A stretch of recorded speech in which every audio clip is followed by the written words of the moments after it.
I'm Kurumi Mori in Tokyo. You're watching a Quick Take Geo special on what's happening in Myanmar, 3 months on since the military seized power.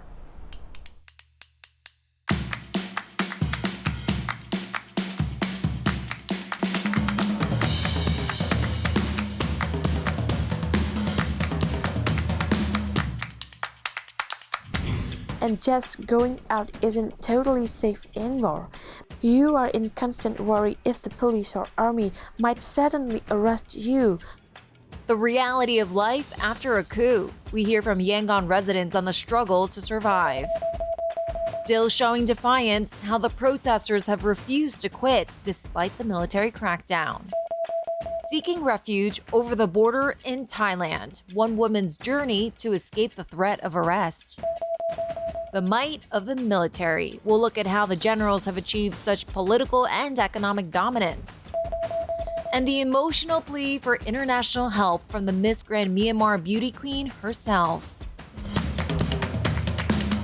It's been 3 months since Myanmar's military seized power in a coup. Since then, there have been almost daily protests against the regime and an increasingly violent crackdown on those taking part. Hundreds of people have been killed, many more have been arrested. In a moment, we'll take a look at how the last few months have unfolded, but first, a report from the commercial capital on how things stand at the moment. Living styles abruptly changed for us. Sleeping at night is full of fear.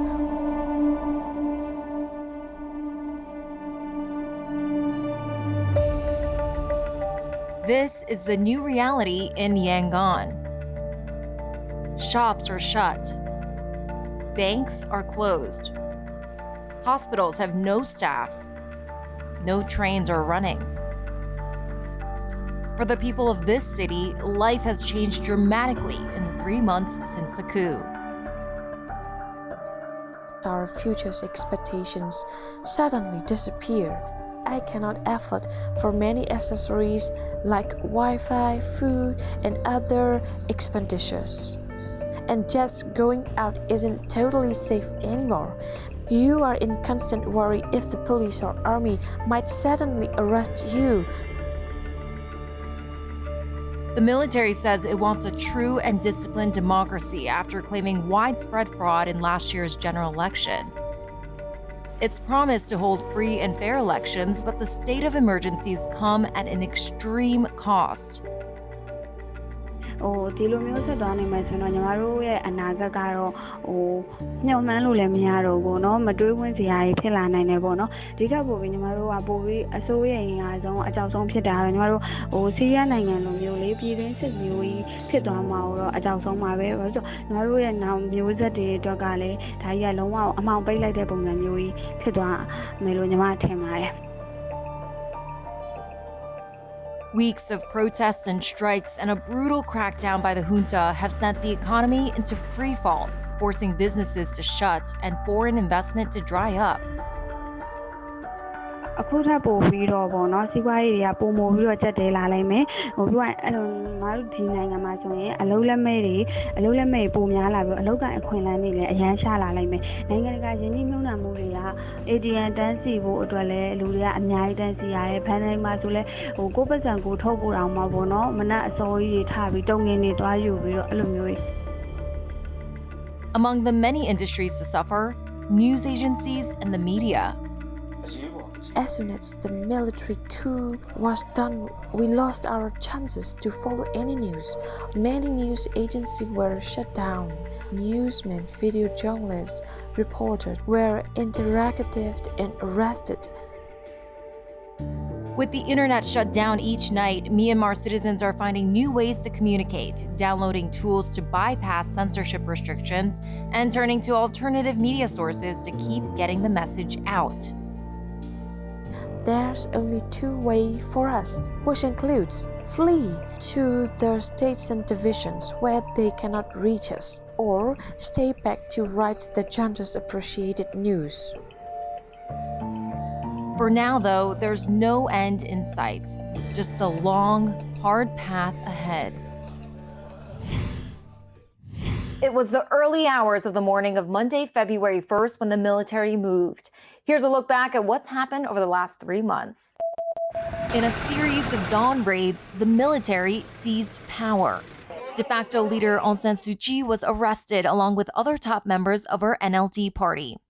A state of emergency was declared, setting off major street protests across the country and a new show of defiance with the nightly banging of pots and pans.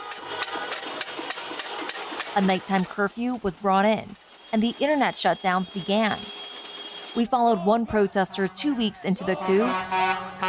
This was his message back then. အခုကျွန်တော်တို့အာဏာသိမ်းသွားတဲ့စစ်ကောင်စီကပေါ့နော်သူတို့အာဏာသိမ်းတဲ့အချိန်မှာသူတို့ပြောတယ်မြန်မာနိုင်ငံကိုရေးပေါ်အခြေအနေဖြစ်တစ်နှစ်ချိန်ညာတယ်တစ်နှစ်ပြီးသွားရင်ရွေးကောက်ပွဲပြန်ပြီးတော့လုပ်ပေးမယ်ပါတီစုံပါဝင်တဲ့ရွေးကောက်ဒါပေမဲ့ပုံရင်လေးပြောရရင်ကျွန်တော်တို့မယုံဘူးဘာဖြစ်လို့လဲဆိုတော့ဒီလိုသူတို့အချိန်တစ်နှစ်ယူမယ်ဆိုတော့ကျွန်တော်တို့လည်းမယုံဘူးနောက်တစ်နှစ်တကယ်လို့ယူပြီးတော့တစ်နှစ်နဲ့ပြီးသွားတယ်ပဲထားပါတော့နှစ်နဲ့ပြီးသွားပြီမဲ့ပါတီစုံရွေးကောက်ပွဲသူတို့လုပ်ပေးမယ်ဆိုတော့ရွေးကောက်ပွဲလည်းအခုပြီးခဲ့တဲ့2020ရွေးကောက်ပွဲလည်းမျိုးတရားမျှတမှုရှိမယ်လို့ကျွန်တော်တို့လုံးဝမထင်ဘူးဒါကြောင့်ကျွန်တော်တို့လူငယ်တွေအကုန်လုံးက But the daily protests were soon met with violence. Security forces initially used water cannons, tear gas, and rubber bullets, but this quickly became live ammunition.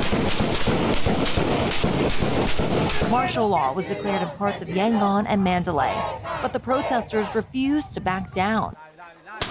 Hundreds have been killed, including dozens of children. Many more remain in detention, including Aung San Suu Kyi. She faces charges including corruption, violating the country's natural disaster law, and possessing illegal walkie-talkies. Amid widespread international condemnation, the US and EU have stepped up sanctions against figures linked to the regime. But the situation on the ground remains unchanged. And the protests now, though smaller in scale, continue to call for a return to democracy. The instability has forced thousands from their homes. Many have headed over the border to Thailand. We caught up with a woman we are calling Sally. That's not her real name, but here's her story. When you're on the list, they will track you down, and if they don't find you, they will arrest your parents, your children, your grandparents, whoever they get in hands just to get even.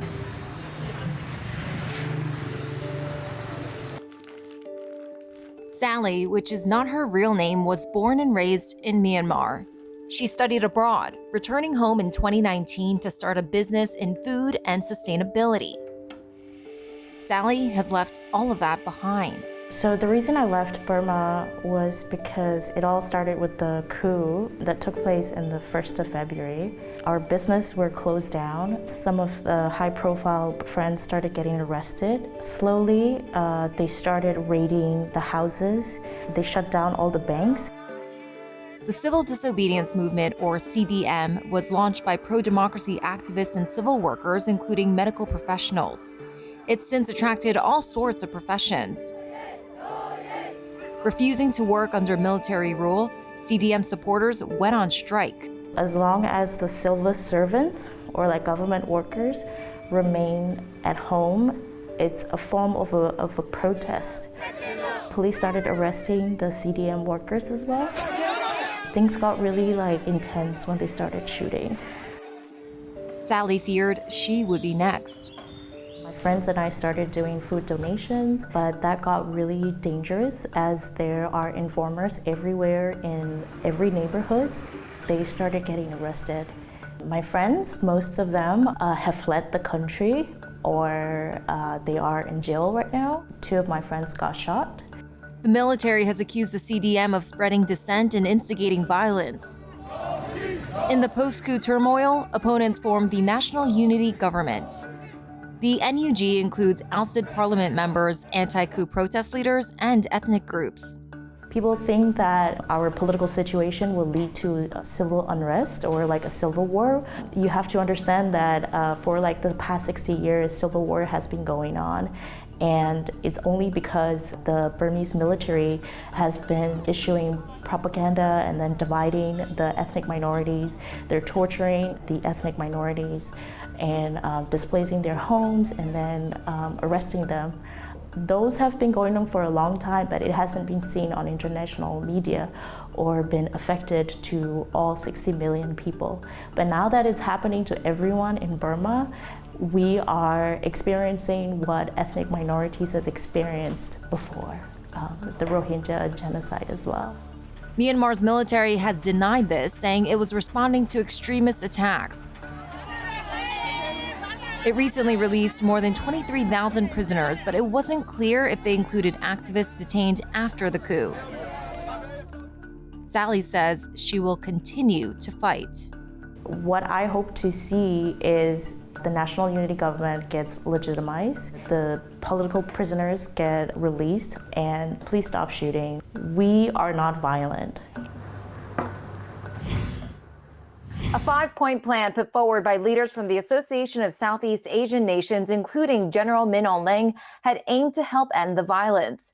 But within days, the junta had backtracked, saying any suggestions would need to fit with its roadmap.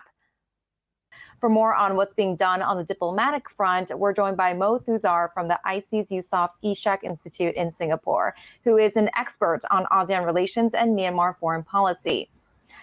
First, tell us where we stand now, because there's been confusing messages over what was actually agreed on by ASEAN. Well, I think the 5-point consensus is pretty clear that is the consensus that the 9 ASEAN member states managed to negotiate with the State Administration Council representative from Myanmar. But now the confusion, I think, is because Senior General Min Aung Hlaing is trying to qualify what he actually committed to ASEAN regarding the 5-point consensus by now trying to put forward in state-run media that he would consider the 5-point consensus recommendations at a time when there was a situation of stability in the country. And is ASEAN the most likely diplomatic channel to have any influence over the generals? Let's put it this way. I think right now it's the kind of only default channel or platform that people are turning to because the recalcitrant regime in Naypyidaw does not seem to be heeding any other overtures or requests or recommendations or demands from the international community. It's proved very, very stubborn and unwilling to listen to recommendations and voices of concern expressed. So even with, I guess, all the recognized shortcomings of the ASEAN process, it seems to be the only process that the junta seems willing to engage with and consider, and of course, work with under these very limited or constrained circumstances. So in your view, what do you think will happen next? Well, I think ASEAN really needs to move fast with sorting out the envoy appointment and the composition of the delegation, as well as the ASEAN Humanitarian Assistance Coordinating Center's preparations to start going for early and emergency response assessments for humanitarian assistance in Myanmar. I think the biggest challenge here, of course, is that there's a lot of confusion, if you will, on what exactly is this ASEAN role, and also a huge sense of disappointment, if not betrayal, that people in Myanmar are feeling, mainly because I think they view ASEAN's engagement with the junta as conferring recognition of some sort. All right, thanks so much. Mo Thuzar from the ASEANs Yusof Ishak Institute in Singapore. You're watching a special edition of Quicktake Geo as we take a look at what's happening in Myanmar 3 months since the military coup. Still ahead. It should be the pinnacle of any athlete's career, but one Olympic hopeful from Myanmar says he'll no longer press ahead in this summer's Tokyo Games.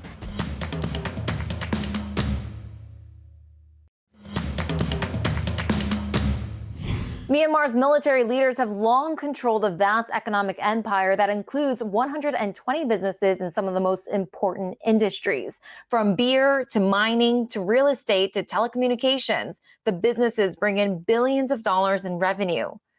But the coup has pushed the economy, which was already struggling to cope with coronavirus, to a breaking point. The World Bank predicts it will shrink by 10% in 2021. One estimate from Fitch Solutions says the contraction is more likely to be around 20%. Let's now take a closer look at the military's economic ties. Keel Dietz is Myanmar policy advisor with Global Witness, and he joins us now. Keel, how did the military gain so much influence? The military's economic interests are really extensive. It has its kind of tentacles in all different sectors of the economy. But these interests come in multiple forms. First, you have businesses that are owned by and run by the military as an institution itself. This is primarily in the form of conglomerates MEC and MEHL, which have been sanctioned by the US, UK, and EU. And these companies and their subsidiaries are involved in all manner of industries, from jade and gemstone mining to heavy industry and manufacturing to life insurance and banking. Second are the economic interests of individual military officers and their families. Many officers and their families own their own businesses. This includes large businesses in the jade and gemstones industry down to smaller ones like art galleries and restaurants in Yangon. And how is the fallout from the coup affecting the economy? Yeah, the coup has had a really significant impact on the economy in a couple of ways. The first is the kind of direct fallout of the coup itself and the military's tactics for countering opposition. The military's largely shut down the modern economy by cutting broad access to the internet in the wake of the coup. I mean, imagine you were running a state business and suddenly you couldn't access the internet anymore because the government had cut it out. How are you going to process invoices? How are you going to pay payroll, pay taxes? You're not. And a lot of business has been just brought to a standstill in Myanmar simply by an inability to conduct business. And then on top of this has been the civil disobedience movement, one of whose strategies is to pressure the military economically. And this comes through both general strikes, whereby state employees especially, but employees across the economy, boycott, walk off the job and have refused to work in a lot of sectors since the coup has happened. Finally, so the other piece from the civil disobedience movement is consumer boycotts. So what has it really meant for foreign investment and particularly companies linked to the military? Yeah, I mean, the coup has had a really significant impact on foreign investment, and obviously, especially with companies linked to the military. I mean, so first of all, and I think the easiest answer is that economics and in foreign investment are really based on confidence and trust in the governance of the country in which you're investing, confidence that there will be profits in the future. And this coup has been a disaster for investor confidence. It's hard to see how anyone can think that there's a stable future for Myanmar in the near future in a military-controlled government. And so that on its own has already prompted companies to rethink their long-term investments. All right, thanks so much. That's Keel Dietz, Myanmar policy advisor with Global Witness. Speaking to Bloomberg in March, the Union Minister for Investment and Foreign Economic Relations, Ong Nang-oo, said, given the situation, we expect traditional investors will continue to do business here. Their respective governments do not tell their companies not to invest or do business in Myanmar. So we expect investors from these countries will continue to come here. It should be the pinnacle of any athlete's career, but one Olympic hopeful from Myanmar says he'll no longer press ahead in this summer's Tokyo Games. 26-year-old freestyle swimmer Win Tet-u speaks to us from his training camp in Melbourne. Hi, Win. Thanks for joining us. You're the first Burmese swimmer to qualify for the Olympics. How did you come to this difficult decision? Well, I think it was actually the easiest difficult decision I've had to ever make. Since the coup in February, I knew that my participation with the Myanmar team at the Olympics, I wouldn't be able to justify it, especially when the military has arrested the legitimate democratically elected leaders of the country, has killed, at that point when I wrote the letters, 600, now it's up to 700 people, continues to imprison, torture, and intimidate any member of the opposition. And have you gotten a response from the IOC or anyone else?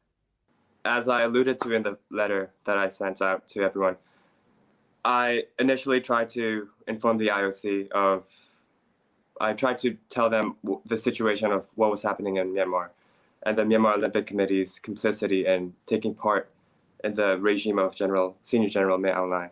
But I haven't heard anything back from the IOC. At this point, I've really given up any hope of participating in the Tokyo Olympic Games. So you've dedicated yourself to swimming and training for these games for years. How are you coping now? It's been tough when I realized that I've had to, pretty much dedicate years of my life for the opportunity, and having it disappear just because of the actions of one man, Senior General Myanmar. But, I understand that millions of people back home in Myanmar have had their dreams and aspirations disappear. So compared to what they're going through in Myanmar, it's really nothing tragic, really. All right, thanks so much. That's Win Tattoo speaking to us from Melbourne. You're watching a special edition of Quicktake Geo as we mark 3 months since the Myanmar coup. Coming up, as the military steps up airstrikes against the country's armed ethnic groups, we'll hear from one Rohingya activist about his fears of what lies ahead. And she took center stage at the Miss Grand beauty pageant with her call for international intervention. We caught up with Miss Grand Myanmar.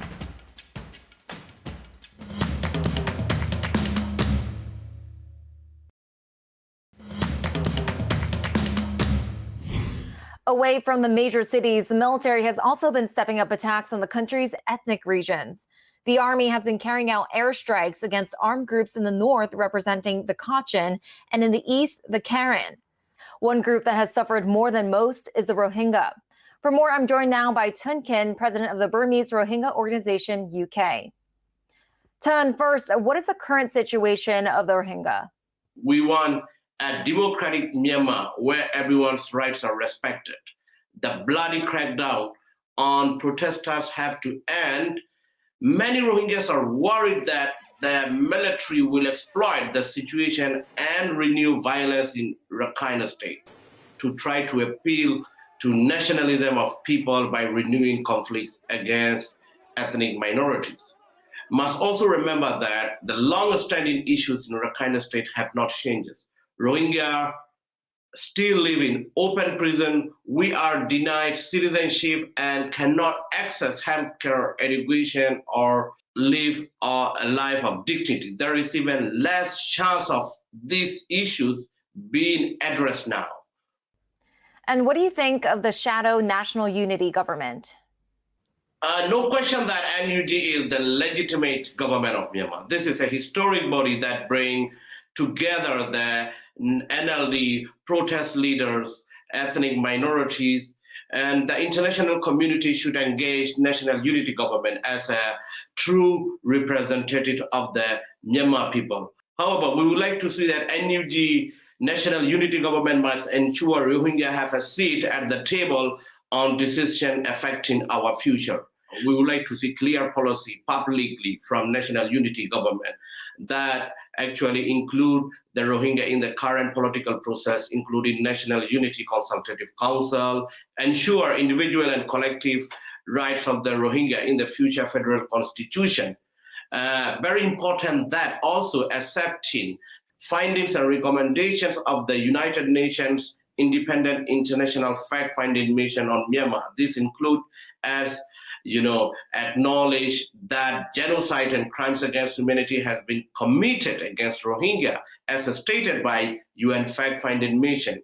Also, ensure repatriation of the Rohingya refugees under international supervision with full citizenship and ethnic identity in safety and with dignity. They must be fully rehabilitated and reintegrated in their original places of living in the Rakhine State with full compensations for the losses sustained. All previous land and landed properties of the refugees must be given back to them upon their return to their native land. So looking ahead, what do you see happening next in Myanmar? The international community must act now to stop the military before it is too late and the situation is normalized. This includes cutting of funding for the military, sanctions on individual and military-related companies, imposing an arms embargo, and doubling down on international justice. All right, that's Tun Kin, president of the Burmese Rohingya Organization UK. When she took the stage in Bangkok for an international beauty pageant, Miss Grand Myanmar stole the show with her emotional plea for help. We sat down with Han Lei in the Thai capital and asked her why she decided to speak out. The situation in Myanmar is really bad day by day.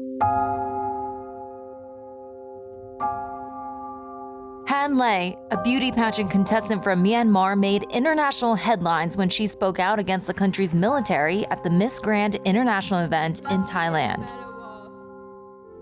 Why do innocent people, young women, and children risk their life? We need your urgent international help right now. I almost want to cry because of everyone know that this is feeling is very sad because so many people die in Myanmar. So I decided to speak out my voice. So many people die, and I think that it is enough to die because of we only want that democracy and we only want back to our leader right now. The 22-year-old didn't take home the crown in the international beauty pageant, but she hopes to continue to use her platform to highlight what's happening in her homeland.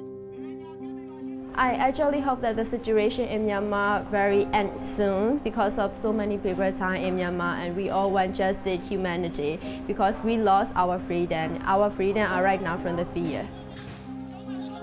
Han Lei says she's afraid of the consequences of speaking out, but will not back down. Sure, I am a person, I am a woman, I'm afraid for that, but just think about the people from Myanmar. They are trying to protest on the streets and they are in the gangs right now. Thanks so much for watching our Quick Take Geo special on what's happening in Myanmar. Make sure to follow us on Twitter @QuickTake for all the latest updates from around the world. Till next time.